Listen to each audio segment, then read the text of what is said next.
నమస్తే, welcome to our channel. కొద్ది క్షణాల క్రితమే కాంగ్రెస్ వాళ్ళు తొలి జాబితా రిలీజ్ చేసింది. దేశవ్యాప్తంగా 36 మందితోటైతే తొలి జాబితా రిలీజ్ చేసింది. ఎట్టకేలకు రాహుల్ గాంధీ ఇక్కడ ఏదైతే తెలంగాణ నుంచి ఖమ్మం, నల్గొండ ఇక్కడి నుంచి పోటీ చేస్తారన్నారు. అదేవిధంగా సోనియా గాంధీ కూడా పోటీ చేస్తారన్నారు. కానీ సోనియా గాంధీ గారు రాజ్యసభకు వెళ్తున్నట్టుగా అప్పుడే చెప్పారు. అదేవిధంగా రాహుల్ గాంధీ వాయనాడు, కేరళకు సంబంధించి వాయనాడులో మళ్ళీ తిరిగి అదే స్థానం నుంచి పోటీ చేయబోతున్నారు. అదేవిధంగా తెలంగాణ రాష్ట్రానికి సంబంధించి 4 అభ్యర్థులను అయితే వాళ్ళు ఖరారు చేశారు.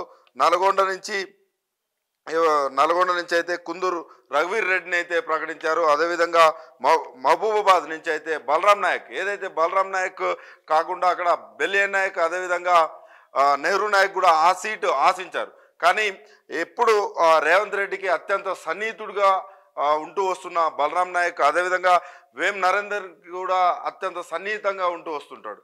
కాబట్టి ఇక్కడ బలరాం నాయక్ కొడుకు కూడా టికెట్ ఆశించారు. కానీ ఆయన సీనియర్ నాయకుడు కావడం, అదేవిధంగా కేంద్ర మంత్రిగా చేసిన అనుభవం ఉండడంతో ఆయనకే కేటాయించింది. అదేవిధంగా సునీతా మహేందర్ రెడ్డి, ఏదైతే చేవెళ్లకు సంబంధించి సునీతా మహేందర్ రెడ్డికి అయితే ఇచ్చారు. ఈ టికెట్ విషయంలో మనం కొంచెం మాట్లాడుకోవాలి. ఏంటంటే రేవంత్ రెడ్డి ప్రతి సభలో చెప్తా ఉంటాడు ఏమనంటే, నా కార్యకర్తలు ఎవరైతే జెండా మోసిన ప్రతి కార్యకర్తని నేను కాపాడుకుంటా, 10 సంవత్సరాల నుంచి ఆ యొక్క జెండా మోసిర్రు, కేసులు పెట్టుకున్నారు అని చెప్పారు.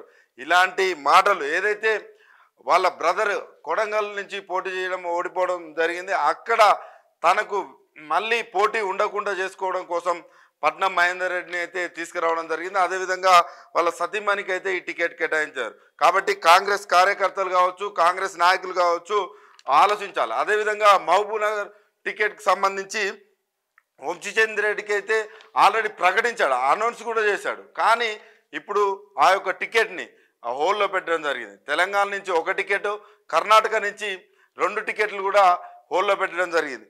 మొత్తానికి కాంగ్రెస్ని నమ్మాలా వద్దా అనేది కూడా ఆ కాంగ్రెస్ పార్టీ వాళ్ళకే అర్థం కావట్లేదు. అదేవిధంగా ఫైనల్గా ఇంకొక టికెట్ జహీరాబాద్కు సంబంధించి సురేష్ షెట్కర్ అయితే అక్కడి నుంచి ఆయన కూడా కేంద్ర మంత్రిగా పనిచేసిన అనుభవం ఉంది కాబట్టి తన్ని కూడా అక్కడ ప్రకటించడం జరిగింది. మొత్తానికి 36 సీట్లతో అయితే తొలి జాబితా రిలీజ్ చేయడం జరిగింది. ఆ 36 సీట్లో ఛత్తీస్గఢ్ నుంచి 6గురిని ప్రకటించారు. అదేవిధంగా కర్ణాటకలో వాళ్ళ అధికారంలో ఉన్నప్పటికీ కూడా మరి దేశంలో వాళ్ళు అస్తిత్వం కోసమే పోరాడుతున్నారని చెప్పుకోవచ్చు.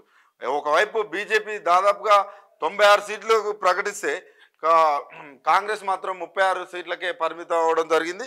మరి అదేవిధంగా కర్ణాటకలో వాళ్ళ అధికారంలో ఉన్నారు, అధికారంలో ఉన్నప్పటికీ కూడా అక్కడ 6 సీట్లే ప్రకటించడం. అదేవిధంగా కేరళకు సంబంధించి 8 సీట్లు, మేఘాలయకు సంబంధించి 2, నాగాలాండ్కు 1, అదేవిధంగా సిక్కిం నుంచి 1, తెలంగాణ నుంచి 4, త్రిపుర నుంచి అయితే 1 సీటు మొత్తం ప్రకటించడం జరిగింది. అదేవిధంగా ఇక్కడ ఇంకో వ్యక్తి ఎవరనంటే పటేల్ రమేష్ రెడ్డి.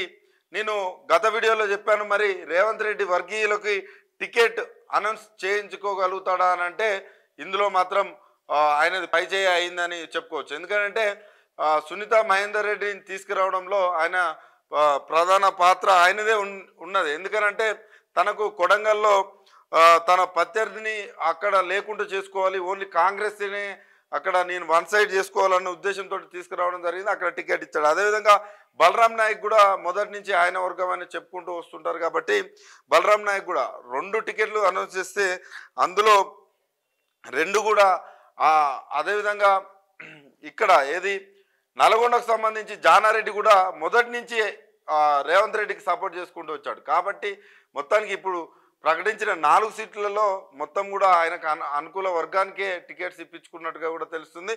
మొత్తానికి ఇవి ఈరోజు 4 అయితే తొలి జాబితా తెలంగాణ రాష్ట్రంలోనైతే తొలి జాబితా 4 అయితే కాంగ్రెస్ పార్టీ రిలీజ్ చేసింది. 4 అభ్యర్థులను అయితే ఫైనల్గా ఖరారు చేసింది. మరి వంశీచంద్ర రెడ్డి అయితే ఏఐసిసిలో మెంబర్గా ఉన్నారు.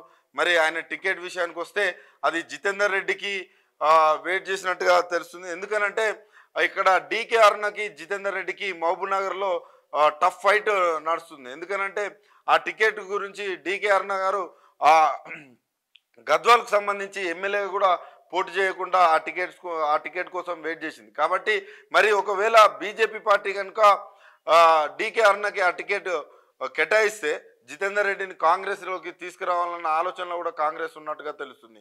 మొత్తానికి ఇది ఇప్పుడు ఉన్న సమాచారం.